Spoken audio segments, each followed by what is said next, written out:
देखिए हम लोग प्रागैतिहासिक काल पढ़ रहे थे।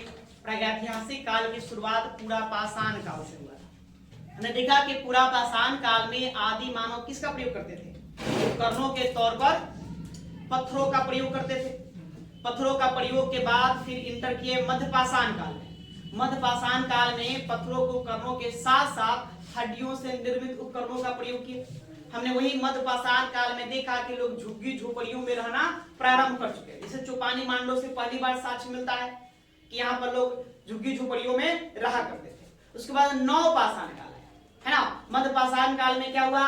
पत्थर के साथ साथ हड्डी निर्मित उपकरण आ गए। मनुष्य खाद्य संग्राहक बन गया। शिकार के साथ साथ खाद्य का भी संग्रहण करना प्रारंभ कर दिया था। उसके बाद तीर कमान का भी आविष्कार, खोज कहाँ हो गया था?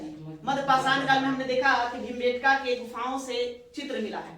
वो चित्र कब का है? उच्च पूरा पाषाण काल से लेकर मध्य पाषाण काल तक का है। और वहीं पर तीर कमान का चित्र भी अंकित है। अर्थात मध्य पाषाण काल में लोग आदि मानव तीर कमान का प्रयोग करना शुरू कर दिया। उसके बाद नव पाषाण काल के गए। नव पाषाण काल में पत्थरों के साथ साथ हड्डियों से निर्मित उपकरण, साथ ही लकड़ियों का प्रयोग करना शुरू कर दिए। और सबसे जोर बात रहा कि मिट्टी से निर्मित उपकरणों का प्रयोग करना शुरू कर दिए। ये नव पाषाण काल में खेती बाड़ी आदि मानव ने नव पाषाण काल में सीखा। अस्थायी रूप से रहना भी वहां सीखा। नहीं, खाद्य संग्राहक से खाद्य उत्पादक बन गए। वस्त्रों का खोज भी यही हो चुका था। बहुत सारी बातें हम नव पाषाण काल में देखें। अब जैसे ही नव पाषाण काल समाप्त होगा तब फिर आ जाएगा धातु युग। धातु मतलब आदि मानव को धातु का ज्ञान हो गया। आदि मानव द्वारा खोजा गया प्रथम जो धातु था वो था तांबा। इस युग में, जिस युग में तांबे का प्रचुर मात्रा में प्रयोग किया गया, बड़े स्तर पर प्रयोग किया गया, वहां आदि मानव क्या किए? मनुष्य के द्वारा तांबे के साथ साथ पत्थरों का भी प्रयोग चलते रहा। अतः इस युग को ताम्र पाषाणिक युग कह देंगे। इस युग की महत्वपूर्ण विशेषता है चित्रित मृदभांड। इन्होंने मृदभांड जो बताया तो मृदभांडों पर चित्र बनाना प्रारंभ कर दिया। उनकी एक खास विशेषता थी। अब बड़े बड़े बस्तियों का निर्माण यहाँ पर करना शुरू कर दे। वास्तविक रूप से देखा जाए तो आधुनिक मानव का जन्म किस काल में हुआ? तो ताम्र पाषाणिक काल में हुआ। आधुनिक मानव का जन्म इसने एक कृषक ग्रामीण समुदाय का उत्पन्न कर दिया। उसका विकास इसी काल में होगा। पूरे भारत में यदि हम ताम्र पाषाण कालिक संस्कृतियों को देखेंगे तो कई स्थल मिलते हैं। बहुत सारे स्थल मिलते हैं। आपको उत्तर भारत में स्थल मिलेंगे, मध्य प्रदेश में स्थल देखने को मिलेंगे, राजस्थान में स्थल देखने को मिलते हैं। उसके अलावा आप महाराष्ट्र जाएंगे तो महाराष्ट्र में स्थल इसको देखने को मिलेंगे। बिहार में भी इसके प्रमाण मिले हैं। पश्चिम बंगाल में प्रमाण मिले हैं। कर्नाटका, तमिलनाडु, केरला, इन सभी विभिन्न क्षेत्रों में ताम्र पाषाण कालीन संस्कृतियों का प्रमाण मिलता है। लेकिन मूलतः हम देखा जाए कि बड़े स्तर पर ताम्र पाषाण काल में लोग कहाँ बसते थे? तो एक स्थल रहा महाराष्ट्र। महाराष्ट्र में मूल रूप से बसते थे। महाराष्ट्र के अलावा फिर उसके बाद मालवा प्रदेश, मालवा मध्य प्रदेश, राजस्थान कुछ हिस्सों को मिलाकर मालवा कहते हैं, वहां बसते थे। राजस्थान में बड़े स्तर पर देखने को उनके प्रमाण मिलते हैं। ठीक है, इन्हीं सभी संस्कृतियों के बारे में आज के क्लास हमको अध्ययन करना है। तो देखिए ताम्र पाषाणी की संस्कृति या इसी को अंग्रेजी में हम क्या कहते हैं? इंग्लिश नेम इसका है चाल्कोलिथिक कल्चर, चाल्कोलिथिक एज। मृदभांड नवपाषाण काल के अंत में धातु का प्रयोग प्रारंभ हुआ। प्रागैतिहासिक काल में मानव द्वारा सबसे पहले किसका प्रयोग किया गया? तांबा। तांबा युग आया। आपको जानना होगा कि मानव द्वारा सबसे पहले किसका प्रयोग किया गया? तांबा का। तांबा के बाद फिर आ जाएगा कांसा, कांसा आएगा, और कांसा के बाद आएगा लोहा, लौह आ जाएगा। ठीक है, इस तरह से क्रम चलेगा। लौह का जब खोज हो जाएगा, जब मनुष्य लोहे का प्रयोग करना शुरू करेंगे तो फिर नगरीय क्रांति की प्रारंभ हो जाएगी। इस युग में तांबे के साथ साथ पत्थरों का भी प्रयोग जारी रहा। अतः इसे ताम्र पाषाणिक संस्कृति भी कहा जाता है। इसे ताम्र पाषाणिक संस्कृति कहा जाता है। भारतीय संस्कृति के विकास में ताम्र पाषाणिक संस्कृति का महत्वपूर्ण योगदान रहा। मतलब यहाँ से तीव्र गति से मानवों का क्या होगा? विकास होगा। समस्त भारतीय क्षेत्र में ग्रामीण कृषक समुदायों का गठन इसी काल में हुआ। इसी युग में आधुनिक समाज का भी नींव पड़ा। संपूर्ण भारत में विभिन्न प्रकार की ताम्र पाषाणिक संस्कृतियां विकसित थी। लगभग सभी संस्कृतियां चाक निर्मित लाल या काले मृदभांडों का प्रयोग करते थे। यहाँ अब मतलब कलरफुल मृदभांड यहाँ देखने को आपको मिलेगा। सबसे पहले इसी संस्कृति में चित्रित मृदभांड का प्रयोग है। ये महत्वपूर्ण बात है, आपको याद रखना। चित्रित मतलब उस पर क्या बनाएंगे, डिजाइन बना देंगे, है ना। मतलब मृदभांडों पर, मिट्टी के बने हुए बर्तनों पर ये लोग डिजाइन बनाना यहाँ से प्रारंभ कर देंगे। कुछ महत्वपूर्ण ताम्रपाषाण कालीन संस्कृतियों के बारे में जानना है। अगर हम ताम्रपाषाणी के संस्कृतियों को देखें तो सबसे जो प्राचीन जो ज्ञात हुआ है वह है आहार संस्कृति। आहार संस्कृति आहार संस्कृति के बाद फिर आपको देखने को मिलेगा कायथा संस्कृति। कायथा संस्कृति, कायथा संस्कृति के बाद फिर हमें प्रमाण मिलता है सालवदा संस्कृति का। सालवदा संस्कृति, सालवदा संस्कृति, ये इसका उत्थान हुआ। सालवदा संस्कृति के बाद यदि हम बात करें तो फिर हमें प्रमाण मिलता है प्रभास संस्कृति। प्रभास संस्कृति, प्रभास संस्कृति के बाद फिर आया मालवा संस्कृति। मालवा संस्कृति, उसके बाद फिर रंगपुर संस्कृति।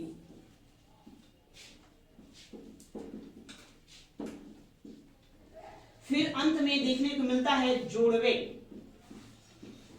जोड़वे संस्कृति। इन कल्चरों को, संस्कृतियों का नामकरण हम कैसे करते हैं, हम बता चुके हैं। कैसे करते हैं, स्थलों के आधार पर।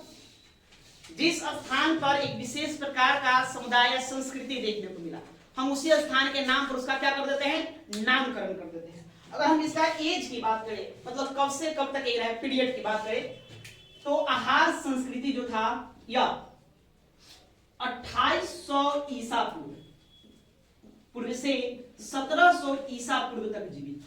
ईसा पूर्व तक। कायथा संस्कृति 2450, इसको 1500 ईसा पूर्व लेंगे, 2450 ईसा पूर्व से 1700 ईसा पूर्व तक, 1700 ईसा पूर्व। सालवदा संस्कृति 2300 ईसा पूर्व से 2000 ईसा पूर्व, 2000 ईसा पूर्व इसका समय अवधि बताया जाता है।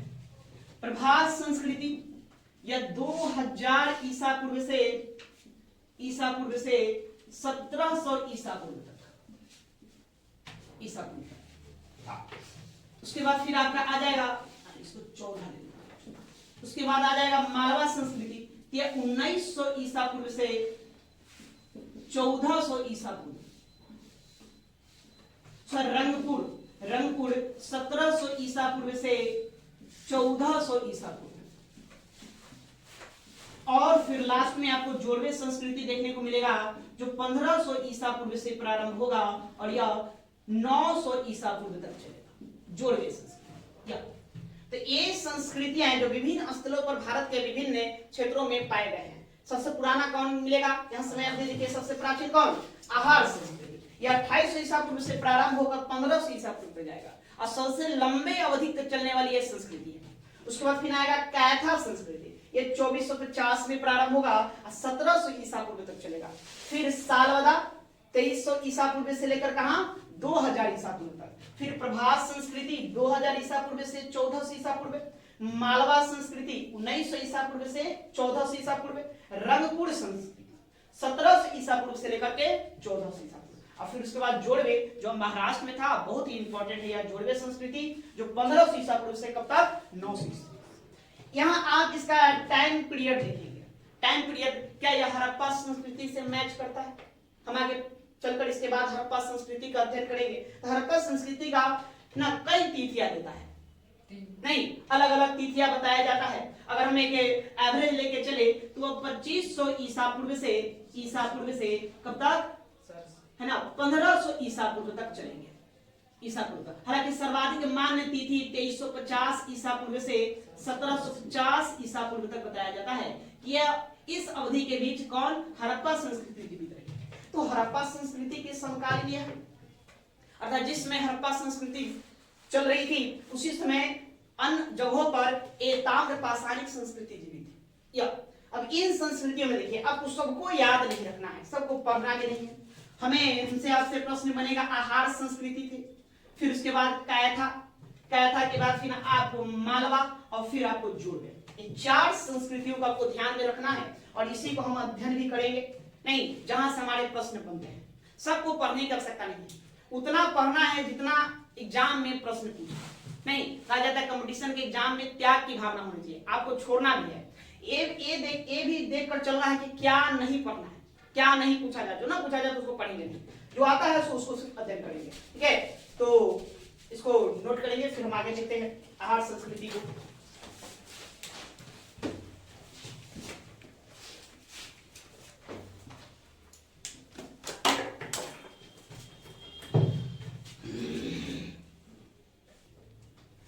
यह जो संस्कृति है कब से कब तक रहेगा, तो 2800 ईसा पूर्व से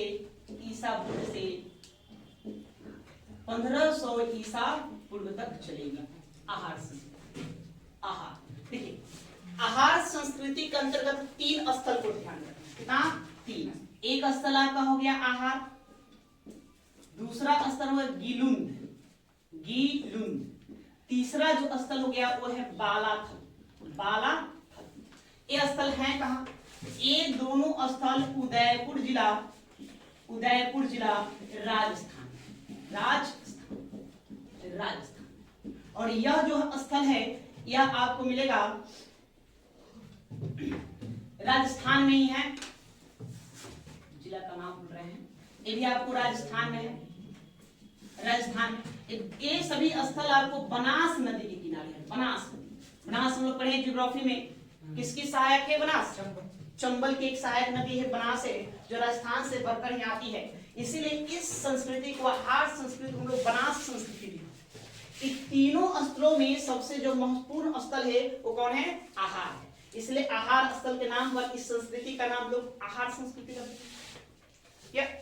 ये जो संस्कृति है राजस्थान के क्षेत्रों में बसे हुए था, किस नदी किनारे? बनास नदी किनारे। इसके लिए इसको हम क्या करेंगे? बनास नदी कहेंगे। आपको मूलतः यहाँ से क्या ध्यान रखना है? मूलतः ध्यान में रखना है कहां से क्या प्राप्त होता है। साक्ष्य, आपके एग्जाम में साक्ष्य नहीं पूछे, जितने भी प्रागैतिहासिक काल हैं वहां से प्रमाण पूछते हैं। यानी किसी व्यक्ति विशेष का नाम तो पता चलता नहीं है कि कौन था, नहीं, तो आपको स्थान से रिलेटेड साक्ष्य प्रमाण इतना पर ही ध्यान देना है, ज्यादा विशेष आपको ध्यान में नहीं देना। ध्यान से हम देखेंगे कि बहुत सारे साक्ष्य प्राप्त हुए हैं। से आहार संस्कृति के लोग गीली मिट्टी का मकान बनाते थे, कच्ची ईंट से निर्मित भी मकान के प्रमाण मिले हैं। वहीं हम गिलून देखेंगे तो गिलून में पकी हुई ईंट से निर्मित मकानों का भी प्रमाण मिले हैं। यही हम आहार संस्कृति लेंगे तो आहार संस्कृति में तांबे के निर्मित विशेष वस्तुओं के प्रमाण मिलते हैं, जो तांबे से काफी बड़ी मात्रा में निर्मित यहाँ से वस्तु प्राप्त होता है। यही से हमें पैर से चालित चक्की का प्रमाण मिला, मतलब अनाज पीसने के लिए लोग चक्की का प्रयोग करते थे, तो वो चक्की पैर से चलित था।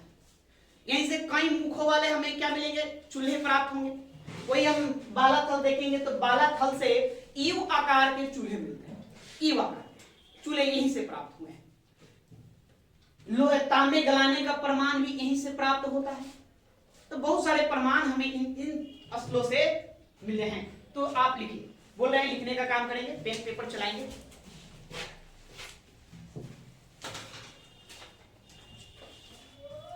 देखिए यह संस्कृति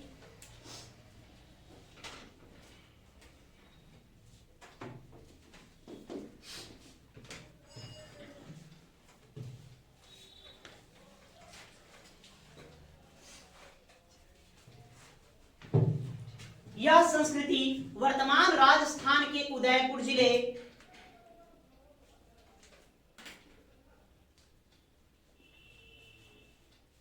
राजस्थान के उदयपुर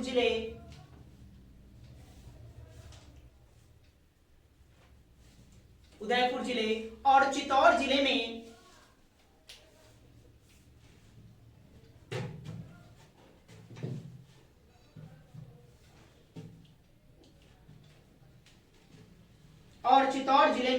बनास नदी के किनारे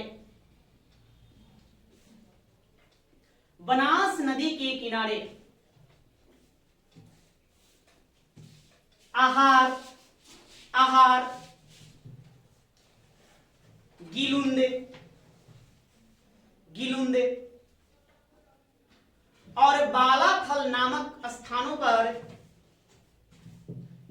थे और बालाथल नामक स्थानों पर विकसित थे।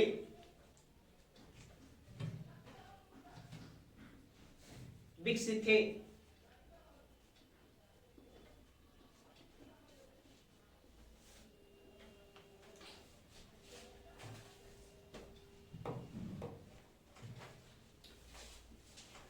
बनास नदी के किनारे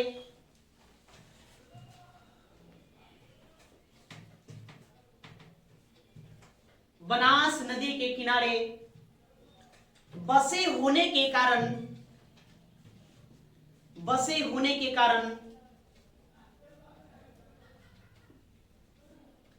कारण इस संस्कृति को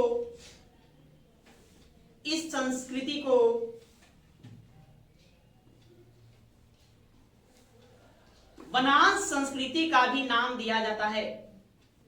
बनास संस्कृति का भी नाम दिया गया है।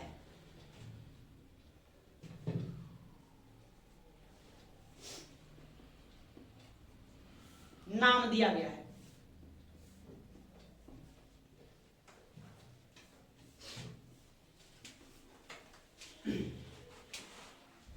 आगे, इस संस्कृति के लोग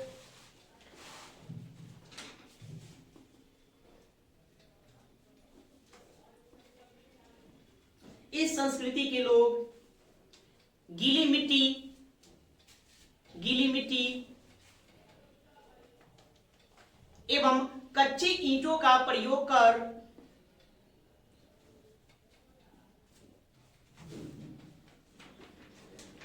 प्रयोग कर मकान बनाते थे। प्रयोग कर आवास बनाते थे।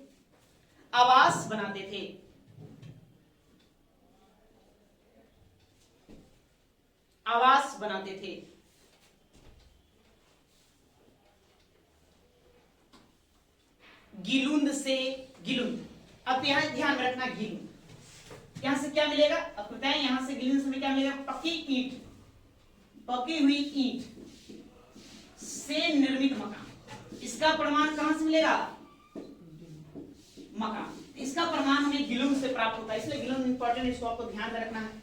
गिलुंद से पकी हुई ईंट से निर्मित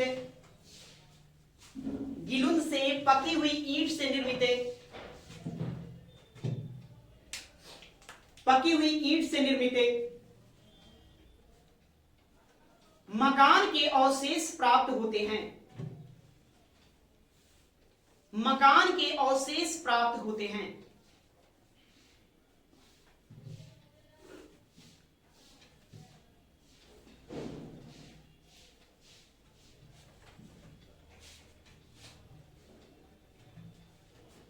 होते हैं। इस संस्कृति से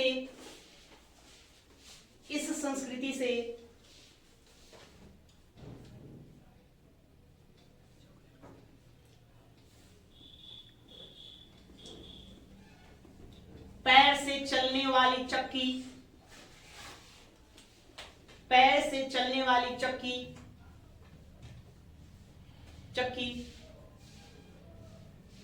को मानेंगे। सूत काटने वाला चरखा,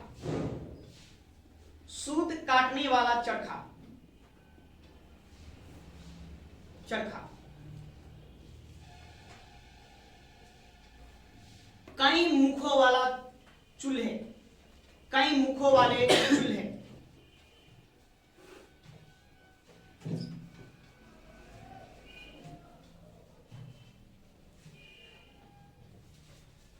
एवं लौह निर्मित वस्तुओं के भी प्रमाण मिलते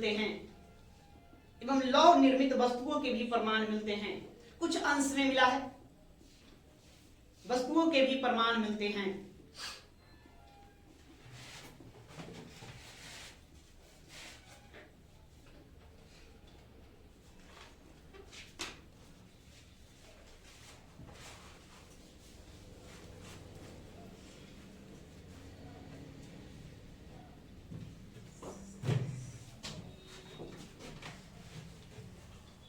आहार से अधिक मात्रा में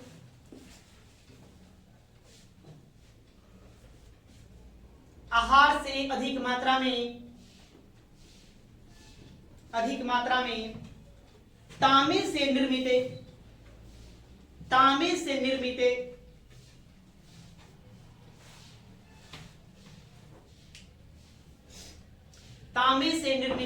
उपकरण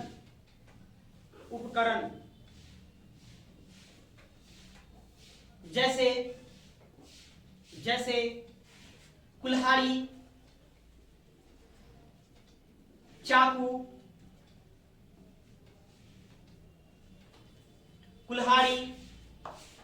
चाकू, चूड़ियां,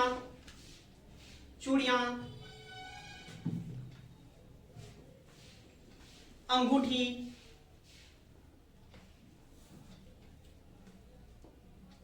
आदि प्राप्त हुए हैं। कुल्हाड़ी, चाकू, चूड़ियां, अंगूठी आदि प्राप्त हुए हैं। लेकिन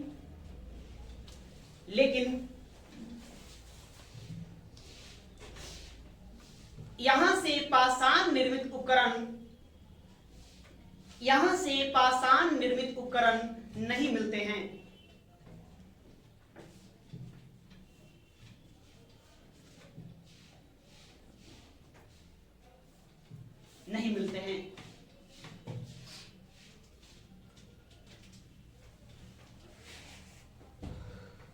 एक लाइन और देंगे। आहार से तांबे गलाने, आहार से तांबे गलाने,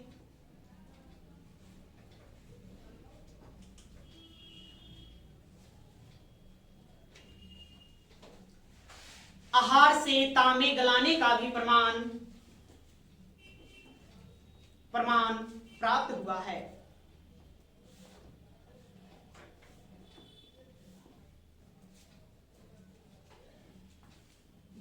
हुआ है।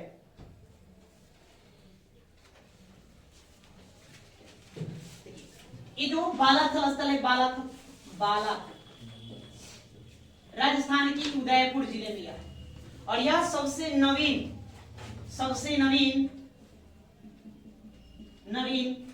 आहार संस्कृति के स्थल है। इसकी खोज बीएन मिश्र के द्वारा किया गया था। बीएन मिश्रा के द्वारा इसकी खोज की गई। इसकी विशेषता यह है कि यहां से एक यू आकार का चूल्हा प्राप्त हुआ है।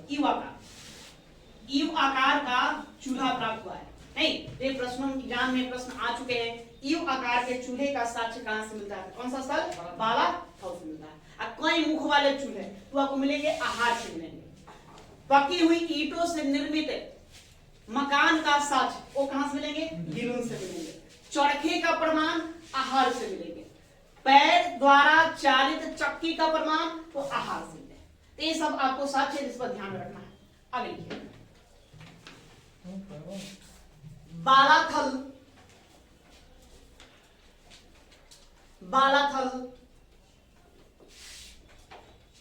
बालाथल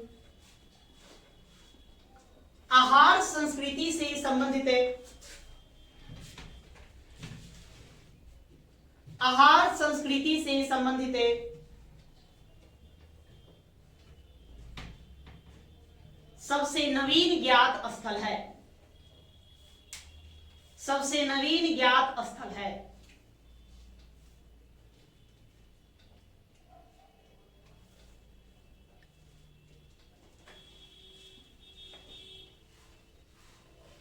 ज्ञात स्थल है। इसकी खोज बीएन मिश्रा द्वारा किया गया। इसकी खोज बीएन मिश्रा द्वारा किया गया।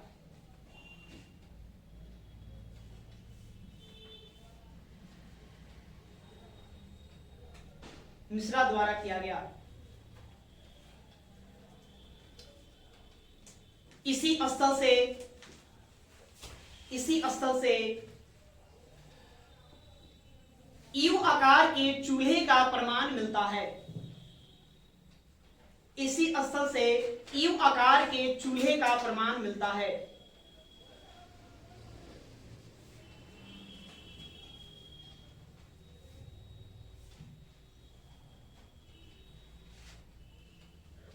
यू आकार के चूल्हे का प्रमाण मिलता है।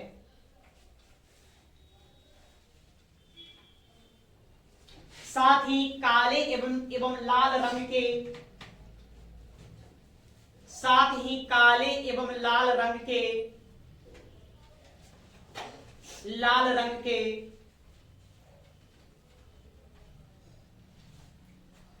मृत भांडों के अवशेष पाए गए हैं। मृत भांडों के अवशेष पाए गए हैं।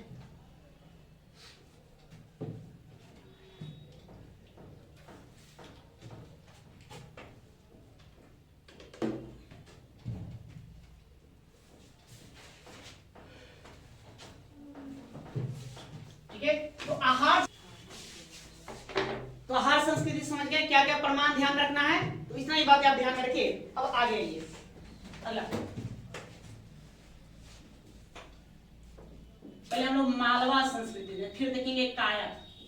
मालवा संस्कृति, क्या इसका टाइम ऑफ पीरियड है? मालवा 2400 से शुरू होगा, 1900 ईसा पूर्व से प्रारंभ होगा। आप कब तक चलेगा यार? 1400 ईसा पूर्व तक यह चलेगा। मालवा, मालवा देख रहे हैं, यह स्थान कहाँ है?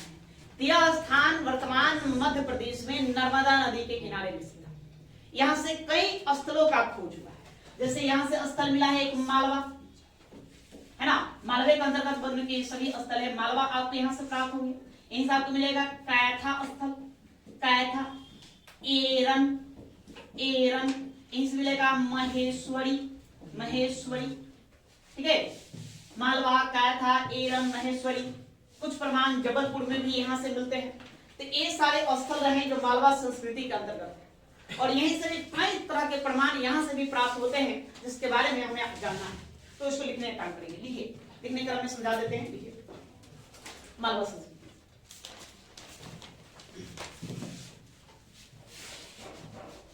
पश्चिमी मध्य प्रदेश अर्थात पश्चिमी मध्य प्रदेश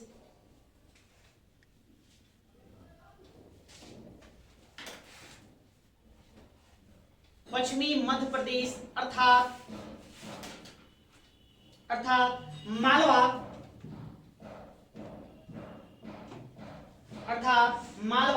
क्षेत्र की संस्कृतियों का विकास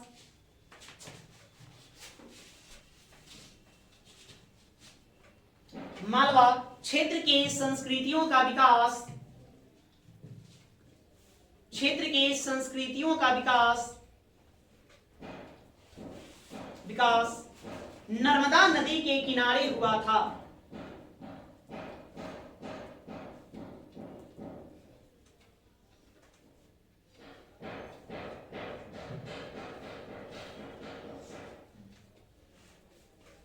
नर्मदा नदी के किनारे हुआ था।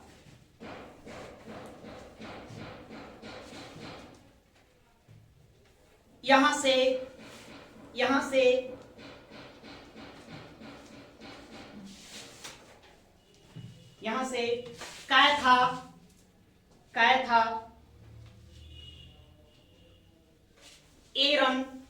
कैथा, एरन, महेश्वरी,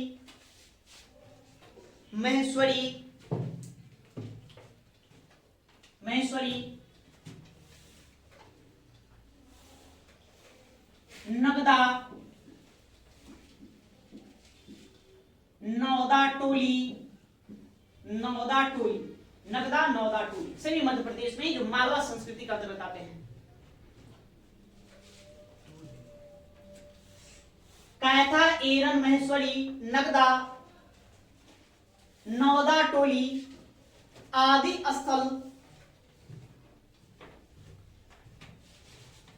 स्थलों को ज्ञात किया गया है। आदि स्थलों को ज्ञात किया गया है।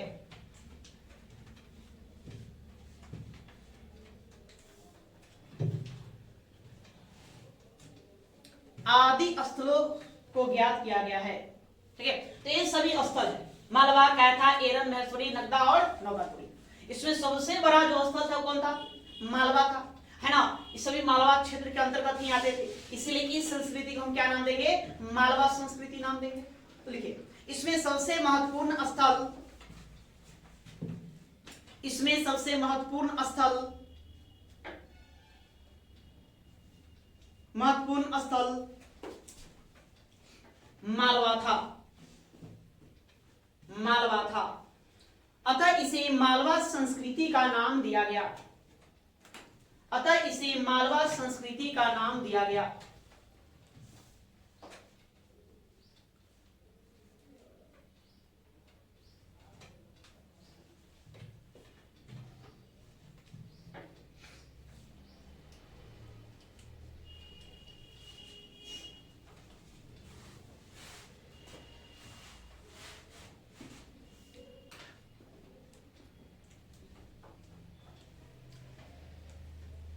जितने भी ताम्रपाषाण कालीन स्थल है सभी जगह से मृदभांड प्राप्त हुए। आपसे एक प्रश्न पूछा जाए कि सबसे उन्नत किस्म का या सर्वश्रेष्ठ मृदभांड कहां से मिला, तो वो मिलेगा मालवा संस्कृति। मालवा संस्कृति के मृदभांडों का सर्वश्रेष्ठ घोषित किया गया, मतलब ये सबसे ज्यादा बेजोड़ तरीके से एक निश्चित माप में, आकार में बनाते थे, है ना, उस पर ऊपर डिजाइन काटा हुआ मिला है, चित्र बनाए हुए मिले, इसलिए सर्वश्रेष्ठ किस संस्कृति का मृदभांड हुआ, मालवा संस्कृति का मृदभांड हुआ, ये आपको ध्यान में रखना है। तो लिखिए, इस संस्कृति के मृदभांड, इस संस्कृति के मृदभांड, मृदभांड सभी ताम्रपाषाण कालीन, सभी ताम्रपाषाण कालीन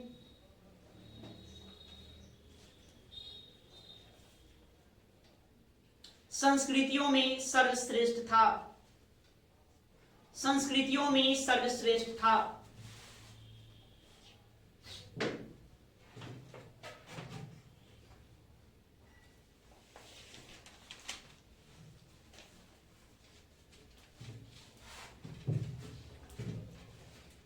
यहां से प्राप्त मृदभांडों पर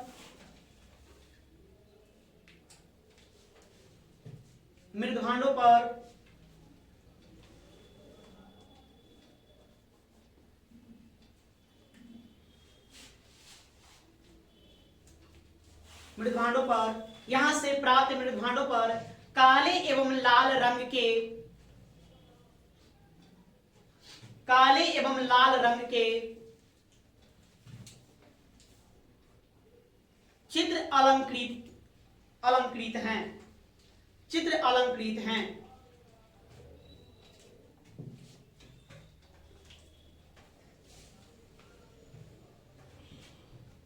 अलंकृत हैं, ठीक है, इतना ध्यान।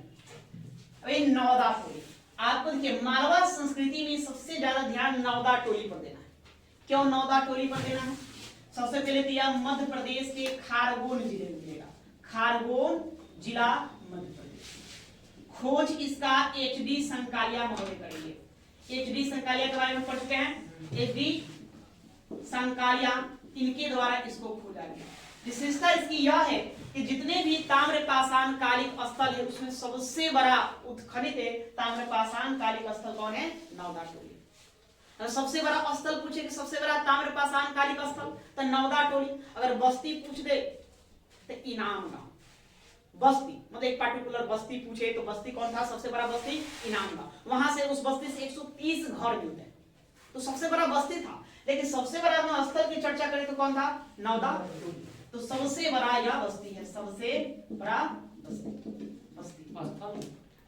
स्थल, हाँ, सबसे बड़ा स्थल है, ठीक है।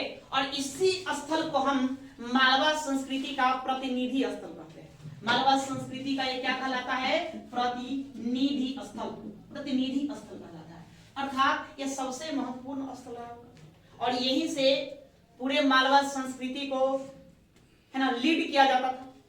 ये महत्वपूर्ण केंद्र रहा था, इसीलिए इस स्थल को हम क्या कहते हैं? प्रतिनिधि स्थल कहते हैं। तो इसके बारे में लिखेंगे। नौदा टोली, नगदा अलग है, नौदा अलग है। नगदा टोली स्थल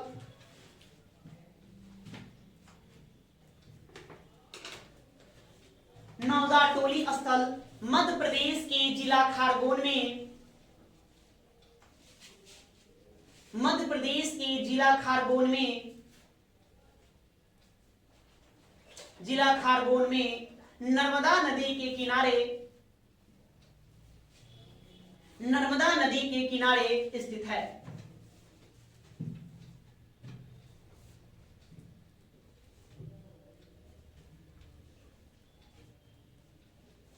स्थित है।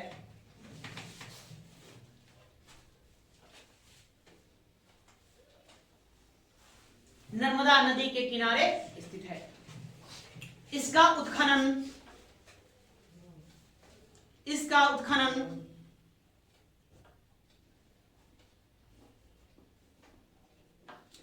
उत्खनन एचडी संकालिया, एचडी संकालिया के दिशा निर्देश में हुआ था। एचडी संकालिया के दिशा निर्देश में हुआ था।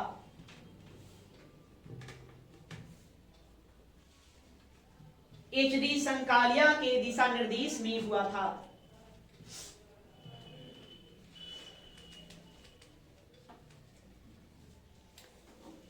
हुआ था।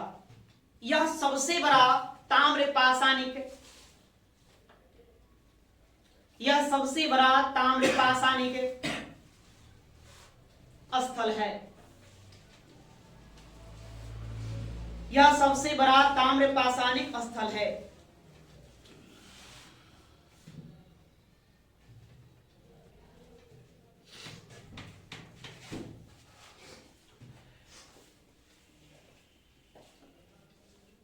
यहां से गेहूं, यहां से गेहूं,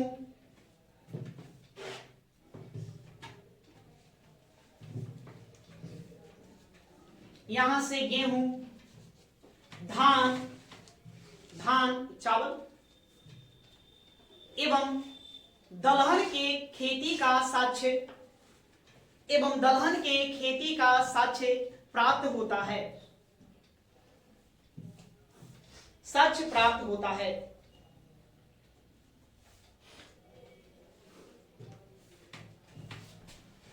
ठीक है, तो दलहन का प्रमाण भी हमें कहां से मिलेगा?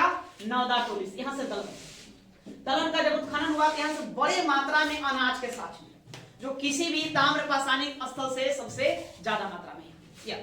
तो लिखिए, नवदा टोली के उत्खनन में, नवदा टोली के उत्खनन में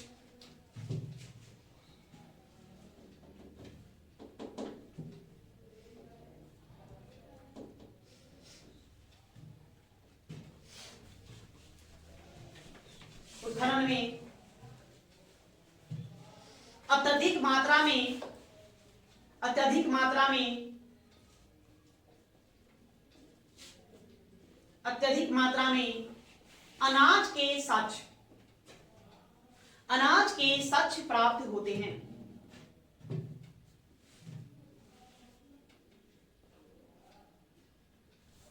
जो जो किसी भी, जो किसी भी ताम्र पाषाणिक स्थल से प्राप्त नहीं हुए हैं।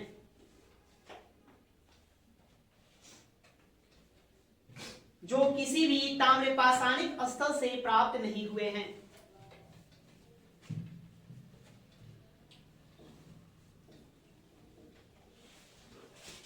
प्राप्त नहीं हुए हैं।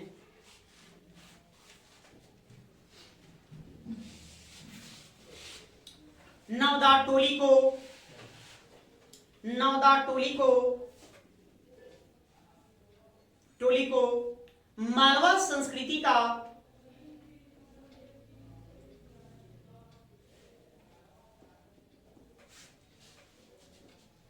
नवदा टोली को मालवा संस्कृति का प्रतिनिधि स्थल घोषित किया गया है।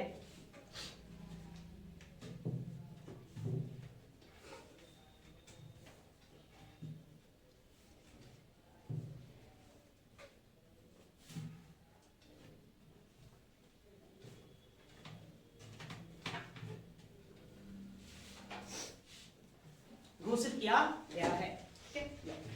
एक बात एरन से हमें याद रखना है। एरन, एरन को क्यों याद रखेंगे? तो एरन से हमें विशाल मिट्टी निर्मित सुरक्षा प्राचीर प्राप्त होता है। विशाल सुरक्षा प्राचीर कहने का मतलब कि ये जो नगर था वो चारों तरफ से किला बंद था, नहीं मिट्टी का पूरा चारों तरफ क्या था, घेरा था, और जहां तहां मतलब क्या कर सकते हैं, और भी स्थल मतलब सुरक्षा को देने के लिए स्थल बना रखा था। यहाँ से यहाँ मतलब कि एक तरह हो सकता है लोग पहरा देते होंगे यहाँ से। तो सबसे विशाल मिट्टी निर्मित सुरक्षा प्राचीर हमें कहां से प्राप्त होता है? एरन से प्राप्त होता है। एरन को इसलिए हमको याद रखना। देखिए मालवा संस्कृति के अन्य स्थलों में, मालवा संस्कृति के अन्य स्थलों में एरन एरन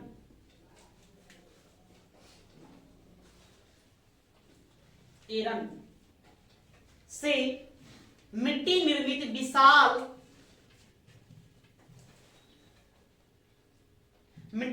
विशाल सुरक्षा प्राचीर का प्रमाण मिलता है। मिट्टी निर्मित विशाल सुरक्षा प्राचीर का प्रमाण मिलता है। सुरक्षा प्राचीर का प्रमाण मिलता है।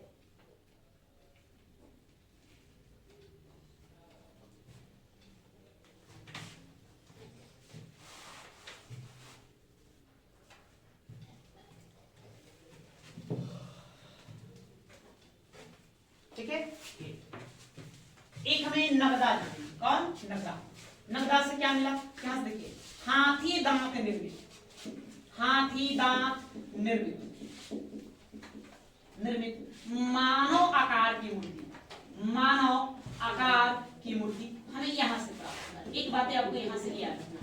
और साथ ही नगदा से ही हमें मृण मूर्तियों के प्रमाण मिलते हैं। मृण मूर्ति, मृण मूर्तियां करने मतलब क्या जी? मिट्टी की निर्मित मूर्तियां। ठीक है, मिट्टी की निर्मित मूर्तियां हमें नगदा से मिलते हैं। साथ ही नगदा से हाथी दांत निर्मित मानव आकार की मूर्ति भी प्राप्त होता है। तो दो बातों की हमको नगदा को ध्यान में रखना है। तो लिखिए, नगदा से,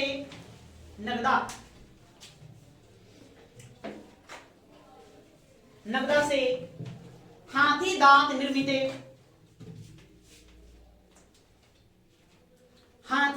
निर्मित मानव आकार की मूर्ति, मानव आकार की मूर्ति तथा मृण मूर्तियों का प्रमाण मिलता है, तथा मृण मूर्तियों का प्रमाण मिलता है।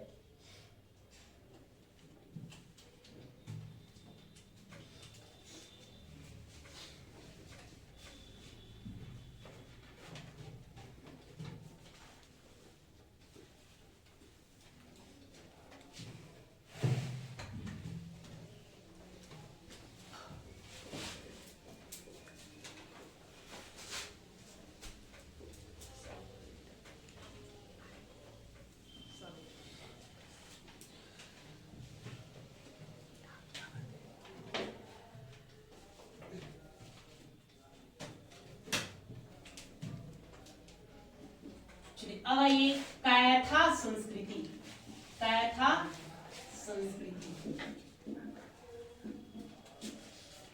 समय अवधि इसका क्या रहा?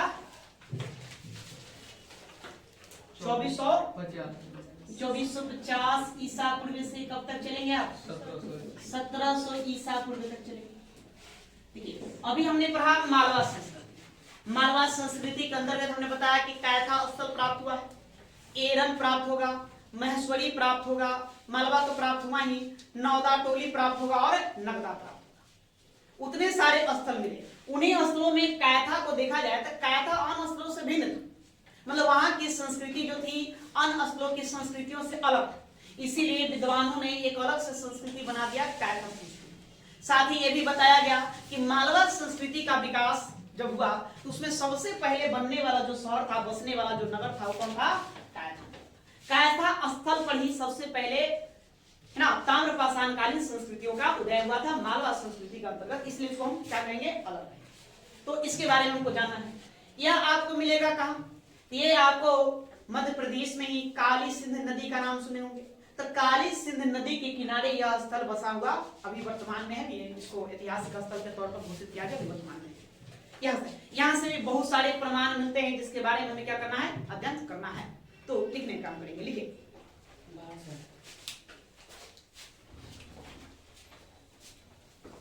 लिखिए कैथा संस्कृति, कैथा संस्कृति मध्य प्रदेश के उज्जैन जिला, मध्य प्रदेश के उज्जैन जिले में, उज्जैन जिले में काली सिंध नदी के किनारे विकसित थी। कैथा संस्कृति मध्य प्रदेश के उज्जैन जिले में काली सिंध नदी के किनारे विकसित थी।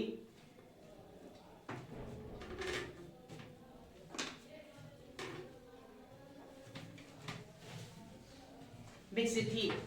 इस संस्कृति की खोज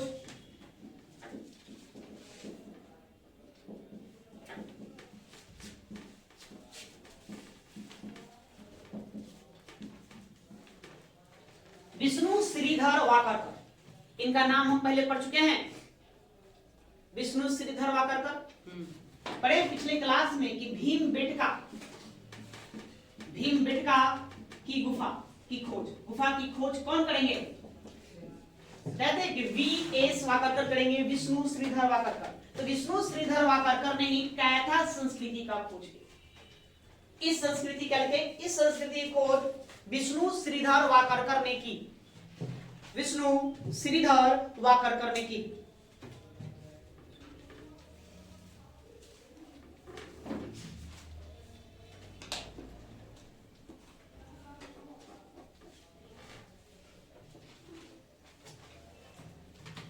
यहां से प्राप्त कुछ मृत भांडों पर, यहां से प्राप्त कुछ मृत भांडों पर, कुछ मृत भांडों पर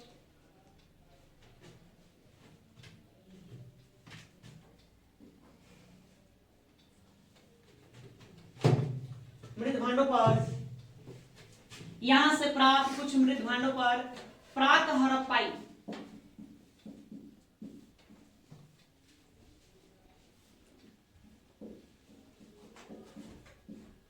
प्राक हड़प्पाई एवं हड़प्पाई संस्कृति का प्रभाव दिखता है। प्राक हड़प्पाई मतलब हड़प्पा संस्कृति के पूर्व, उसको कहेंगे प्राक हड़प्पाई एवं हड़प्पाई संस्कृति का प्रभाव दिखता है।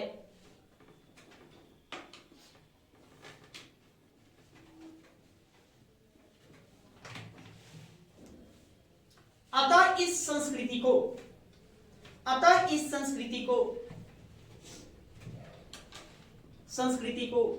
हड़प्पा संस्कृति के समकालीन माना जाता है।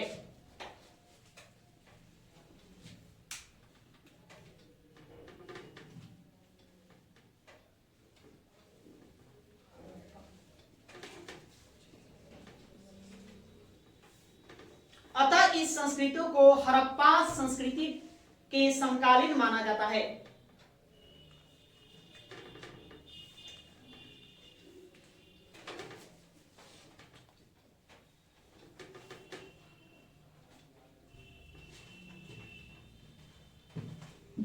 माना जाता है।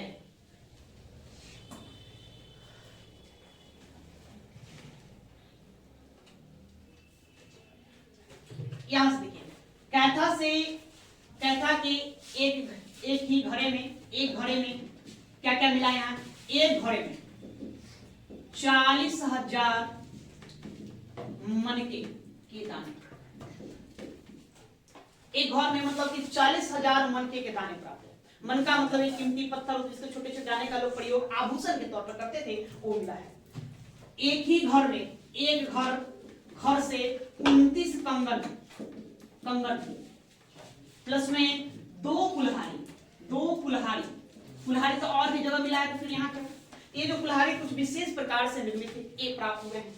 साथ ही आपको क्या मिलेंगे, कार्मेलियन एक पत्थर है, पत्थर कीमती पत्थर है वो।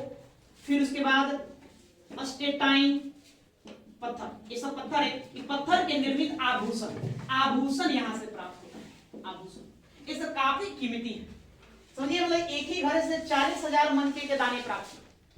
हाँ, एक ही बड़ा सा घड़ा था, उसी घड़े में ये ना मनके के दाने रखे हुए थे, और छोटे छोटे दाने हुए। मोती आप माने कैसे, मतलब कि माला का प्रयोग करने के लिए, आभूषणों का प्रयोग करें, माला बनाने के लिए लोग इसका प्रयोग करते थे, मनके के दाने का, है ना। मनके बनाने का कारखाना हम आगे पढ़ेंगे हड़प्पा काल में। वहां एक घोर से 29 कंगन किसके बने, तांबे के निर्मित।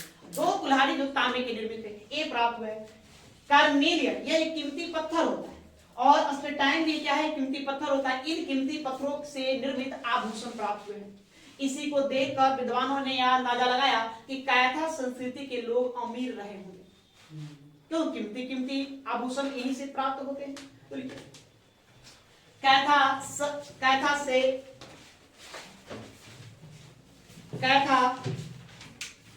के एक घर से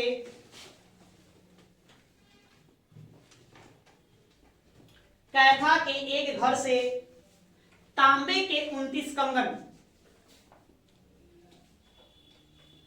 कैथा के एक घर से तांबे के 29 कंगन, 29 कंगन, 2 अद्वितीय कुल्हाड़ी, 2 अद्वितीय कुल्हाड़ी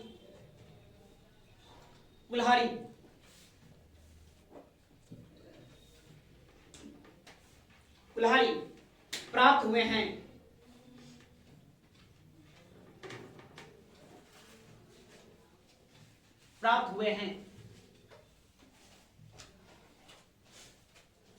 कैथा से मिले एक घड़े में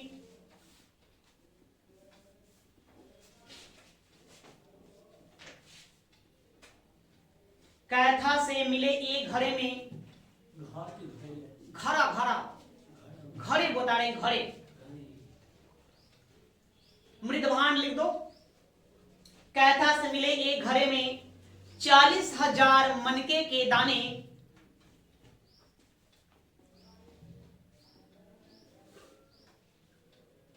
40,000 मनके के दाने प्राप्त हुए हैं।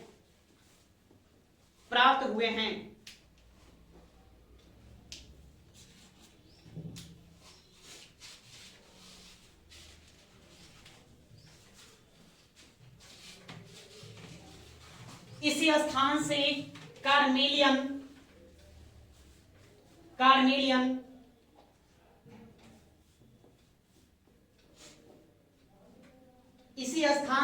कार्मेलियन तथा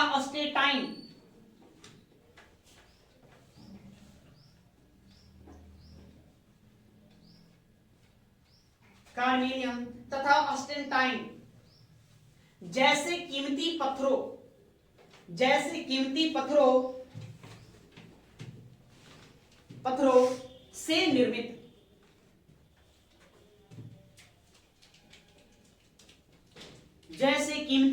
से निर्मित आभूषण मिलते हैं।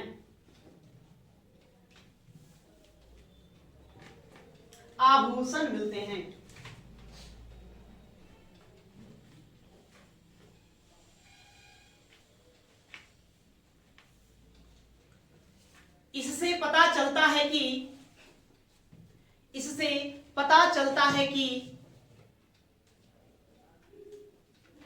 इस संस्कृति के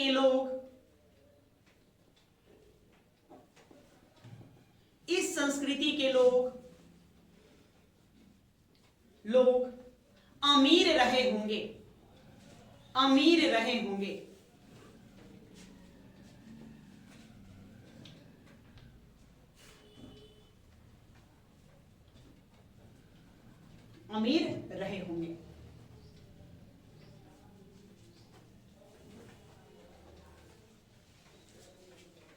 ठीक है, तो कैथा से इतनी बातें आपको ध्यान में रखना है।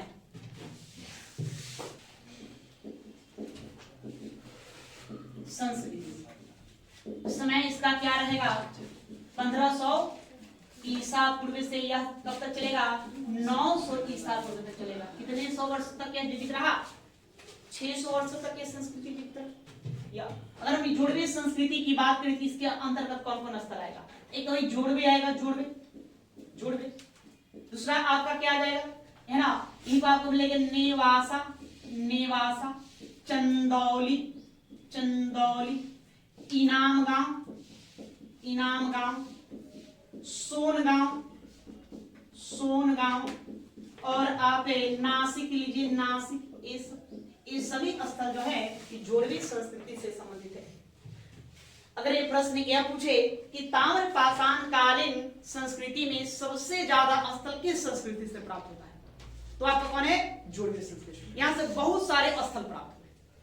अगर पार्टिकुलर अगर राज्य पूछे, एक प्रश्न ऐसे पूछा गया कि निम्नलिखित में किस राज्य से सर्वाधिक संख्या में ताम्रपाषाण कालिक स्थल प्राप्त होते हैं, तो कौन सा? ये सभी के सभी कहां हैं? ये सभी के सभी महाराष्ट्र में है। कहां है? महाराष्ट्र में। महाराष्ट्र कौन सा नदी? तो महाराष्ट्र की महत्वपूर्ण नदी क्या है? गोदावरी। तो गोदावरी नदी, उसी गोदावरी के एक सहायक है परवरा। तो परवरा के किनारे ही कौन बसा है? नेवासा के बारे में हम लोग पहले पढ़े थे। मध्यपुरा पाषाण काल से संबंधित स्थल है नेवासा। ये सभी स्थल किस संस्कृति से संबंधित है? जोड़वे संस्कृति से संबंधित है। अब आपको ध्यान में ये रखना कि कहां किस स्थल से क्या प्राप्त होता है, बात समझे? या जोड़वे संस्कृति ये अपने आप में एक अद्भुत संस्कृति है, जो जितने भी ताम्रपाषाणकालीन संस्कृतियां हैं उन सबसे यह अलग है। यहीं पर कलश संस्कृति को इसको कहा जाता है। यहाँ पर लोग शवों को कलश में डाल करके क्या करते हैं? दफना दिया करते थे। सोने के प्रयोग का प्रमाण हमें सबसे पहले इसी जोड़वे संस्कृति से मिलता है कि लोग सोने का इस्तेमाल करते थे। वो भी कौन सा स्थल? तो जोड़वे स्थल से मिला है ना। सबसे महत्वपूर्ण स्थल में जोड़वे स्थल था, इसलिए जोड़वे स्थल के नाम पर इस संस्कृति का नाम हम क्या रखिए? जोड़वे रखिए। उसी में आपको इनामगांव सभी ताम्रपाषाण कालिक स्थलों में सबसे बड़ी बस्ती रहेगी। यहाँ से हमें एक ही स्थान से 130 घर प्राप्त हुए। 130 घर मतलब लोग रहते हैं क्या? ठीक है। या तो आइए इन सब के बारे में लिखते हैं। ठीक है, लिखने का काम करेंगे, उसके बाद आप लोग समझ जाएंगे।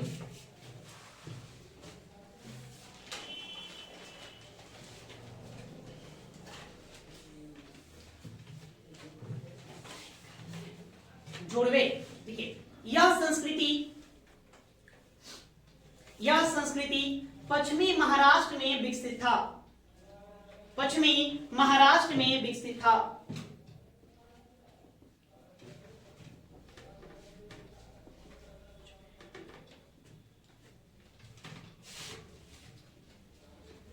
सबसे अधिक ताम्रपाषाणकालीन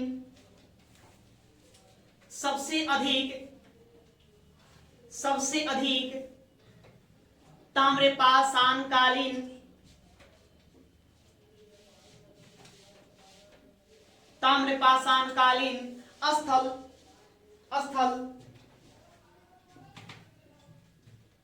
इसी संस्कृति से प्राप्त होते हैं। इसी संस्कृति से प्राप्त होते हैं।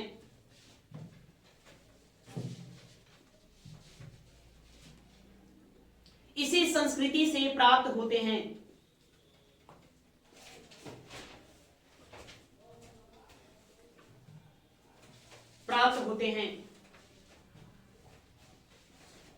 जोड़वे, देखिए जोड़वे, निवासा, जोड़वे, निवासा,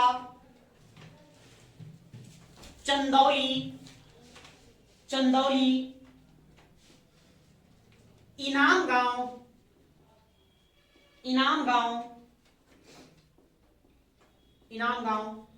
सोनगांव,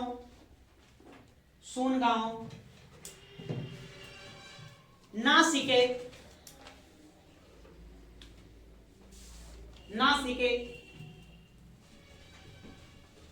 और दैमाबाद। एक और स्थल ले लेंगे, दैमाबाद,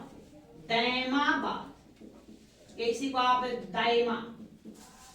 जैसे लिखना आप लिख सकते हैं, दैमाबाद या दैमाबाद इत्यादि महत्वपूर्ण स्थल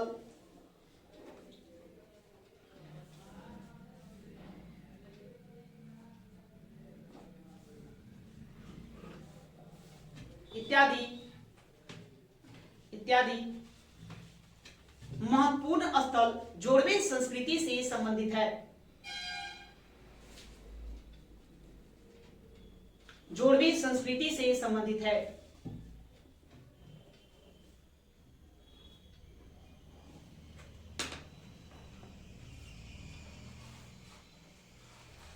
जोड़वे संस्कृति से संबंधित है।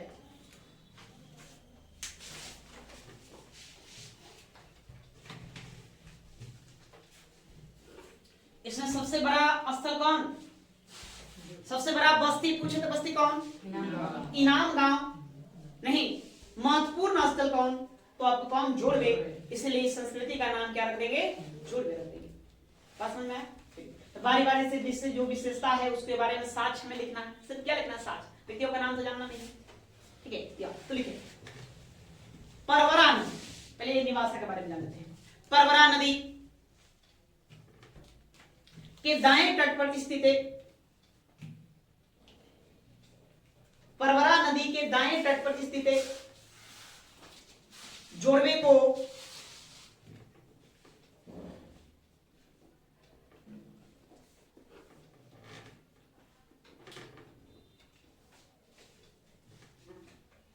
परवरा नदी के दाएं तट पर स्थित जोड़वे को इस संस्कृति का प्रतिनिधि स्थल माना जाता है। इस संस्कृति का प्रतिनिधि स्थल माना जाता है।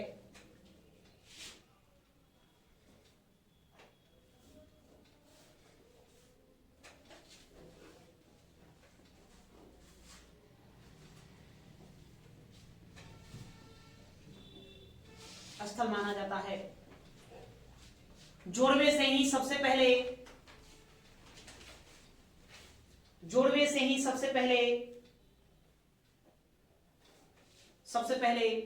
सोने के प्रयोग का साक्ष्य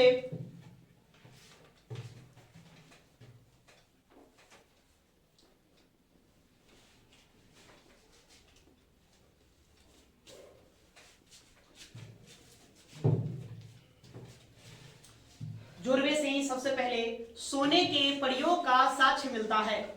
आभूषण प्राप्त हुआ, यहां से साक्ष्य मिलता है।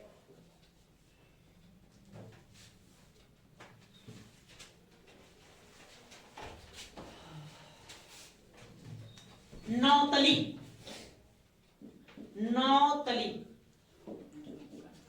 एवं टोटीदार मृदभांड। अब इसके बारे में कल हमने इमेज देखा था। टोटीदार मृदभांड, नौतली बताए थे कि वो जो मृदभांड के नीचे पेंट किया डिजाइन बनाया हुआ था उसको नौतली कह दिया जाता है। तो नौतली और टोटीदार मृदभांड इस संस्कृति की महत्वपूर्ण विशेषता है। और किसी भी संस्कृति में टोटीदार मृदभांड नहीं प्राप्त होते हैं, लेकिन जोड़वे संस्कृति से मिलता है। इसको अपना इसकी एक अपनी विशिष्ट पहचान है। लिखिए, नौतली एवं टोटीदार। नौतली एवं टोटीदार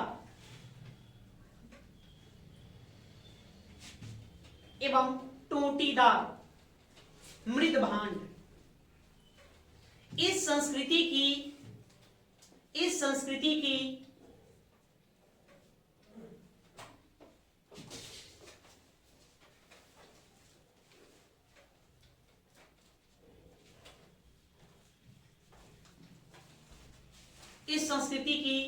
महत्वपूर्ण विशिष्टता है।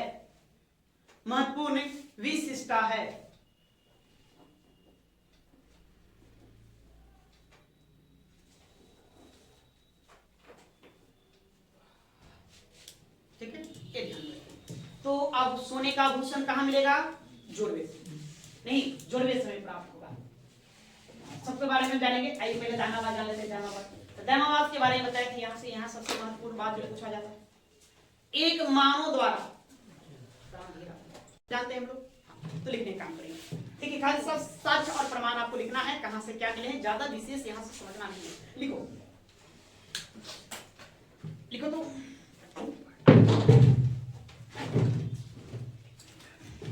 दैमाबाद से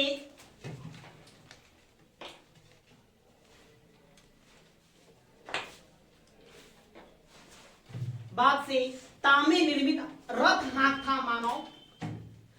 में निर्मित रथ हाँकता मानव।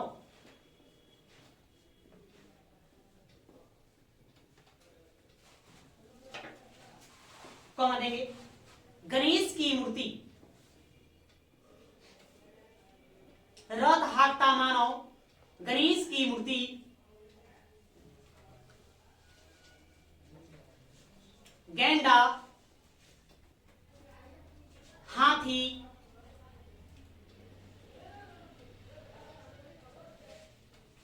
गैंडा, हाथी, सांड,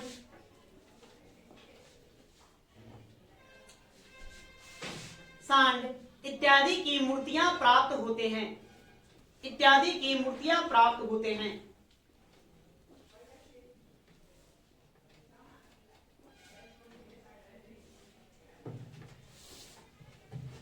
मूर्तियां प्राप्त होते हैं।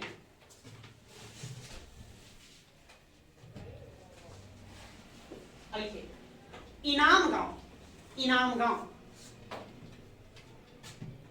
गांव, इनाम गांव इस संस्कृति का सबसे बड़ा, इस संस्कृति में इनाम गांव ताम्र पाषाणिक संस्कृति का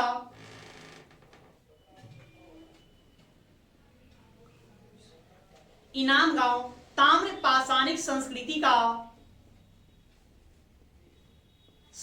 का सबसे बड़ा बस्ती था।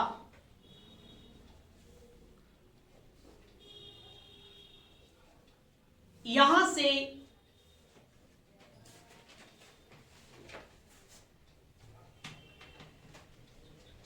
यहां से यहां से 130 घरों का प्रमाण, 130 घरों एवं कब्रों का प्रमाण मिलता है। यहां से 130 घरों एवं कब्रों का प्रमाण मिलता है।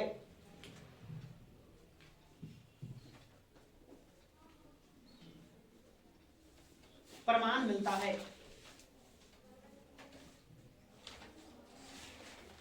यह बस्ती किलाबंद, किलाबंद,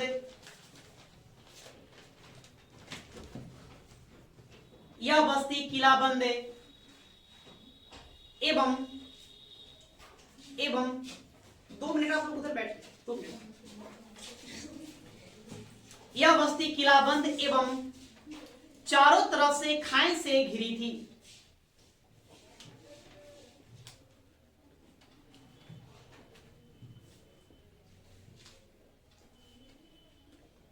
चारों तरफ से खाई से घिरी थी। इनाम गांव से ही, इनाम गांव से ही, इनाम गांव से ही 5 कमरों वाला मकान, 5 कमरों वाला मकान प्राप्त होता है।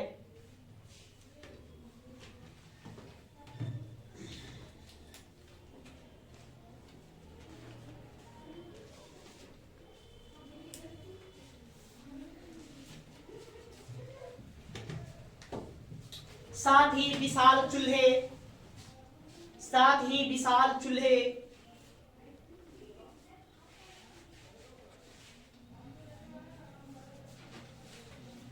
साथ ही विशाल चूल्हे और अन्नागार के भी साक्ष्य मिलते हैं।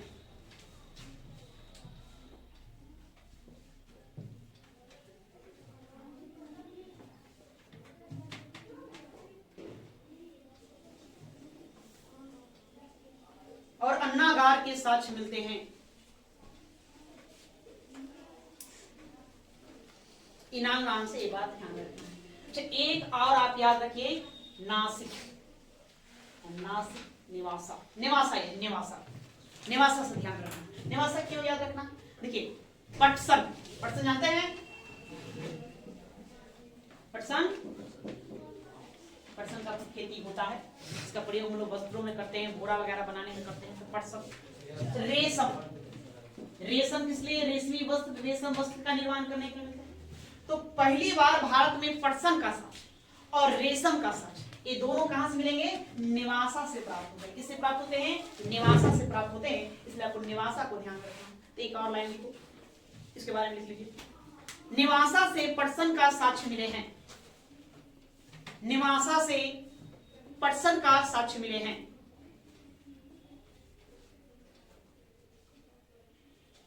पटसन का साक्ष्य मिले हैं। यहीं से सबसे पहले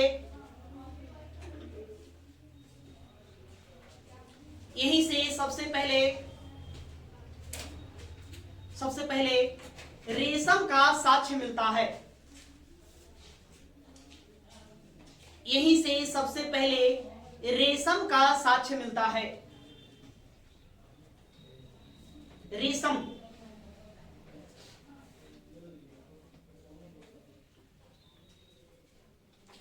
निवासा से ही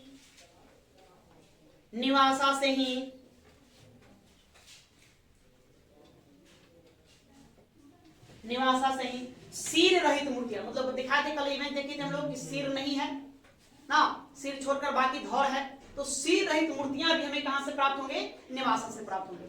यहीं से सिर रहित मूर्तियां भी प्राप्त होते हैं।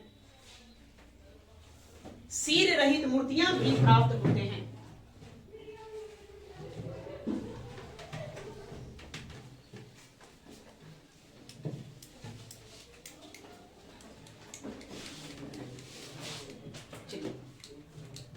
एक मिनट और देखेंगे। ताम्र पाषाण कालीन संस्कृति से संबंधित जितने भी महत्वपूर्ण स्थल हमने सबको देखा। मूलतः यहां से जो प्रश्न पूछते हैं, आपको बार बार बता रहे, क्या प्रश्न पूछेगा? साक्ष्य कहां से प्राप्त होता है, तो उसको उस पर आपको फोकस करना है। आप लोगों को घर पर एक काम कर लेना है। क्या काम करना है? तो आप लिखेंगे यहाँ ताम्र पाषाणिक स्थल, कॉलम बनाएंगे, उसको लिखेंगे भौगोलिक स्थिति। भौगोलिक स्थिति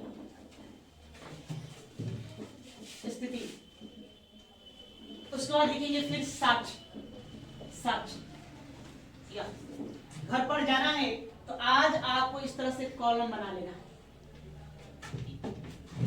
ऐसी कॉलम में सब लिखना है। जैसे कि हम अपना लिखेंगे इनाम गांव, क्या लिखेंगे? इनाम गांव।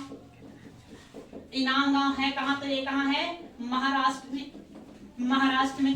तो यहाँ सब क्या क्या मिले आपको सबको लिख देना, ठीक है? जो जो प्रमाण हमें मिलते हैं तो उसको हमको क्या करना है? यहाँ लिखते नहीं इनाम गांव से। तो सबसे बड़ी बस्ती अन्नागार का प्रमाण यहाँ से मिलते हैं, ठीक है? तो जो जो प्रमाण मिले हैं उसी प्रकार से आपको पूरा कॉलम बना लेना है। एक पेज पर, एक पेज लगे या 2 पेज लगे, उसको आप बनाइए और सबको एक जगह रखेंगे और इसी को मूलतः फोकस करना है।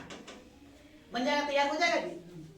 तो अगली क्लास हम देखेंगे कि आप लोगों ने तैयार किया कि नहीं तैयार किया। पूरा आप पढ़िए, शुरू से जाकर पढ़िए, ठीक है? शुरू से जाकर आप पढ़िए। जितने भी प्रमाण प्राप्त हुए हैं सबको क्या करेंगे? एक जगह पर ही रखेंगे और इसी को आपको पूरा याद कर जाना है। इस टेबल, एक टेबल बना लेंगे, चार्ट बना लेंगे, इसी चार्ट को याद कर जाना है। यहाँ से फिर आपको एक भी प्रश्न छूटने वाली बात है, ठीक है? तो यहाँ ताम्र पाषाण कालीन युग को समाप्त करते हैं, बाकी हम अगले क्लास में